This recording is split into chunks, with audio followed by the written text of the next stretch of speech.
Here in D.C., the African Leaders Summit comes to the White House tonight for a special dinner.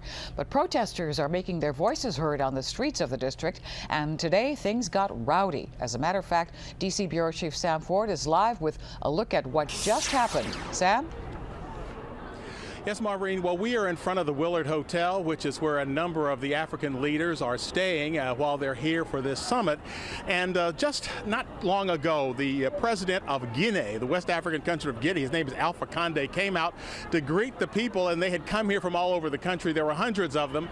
Apparently, protesters showed up, and at this point, the crowd that was here for the president took off after the protesters. It was a wild scene where you had people actually fighting in the middle of 14th Street. A lot of security here, and I guess they were sort of surprised by how this exploded like this.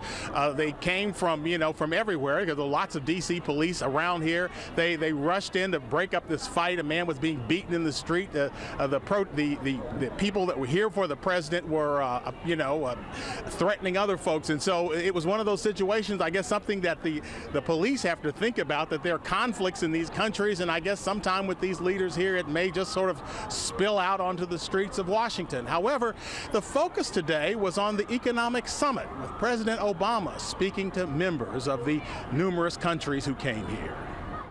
Behind a massive security shield that included dump trucks blocking roadways and fencing blocking walkways, the focus of the U.S.-Africa summit turned to the Mandarin Oriental Hotel, where the subject was business. Coca-Cola will partner with Africa to bring clean water to its communities. GE will help build African infrastructure. Marriott will build more hotels. President Obama told leaders of some 50 African nations that American business has committed to invest $14 billion in Africa. Despite Africa's policy, Ernst & Young consultants rated Africa second only to North America for return on investment. I want Africans buying more American products. I want Americans buying more African products. Outside the conference, we met a politician from Gabon, West Africa, who praised the summit. It is a way of saying that they want to do business with Africa. And us African people, we are very open to doing business with the U.S. But there were also protesters.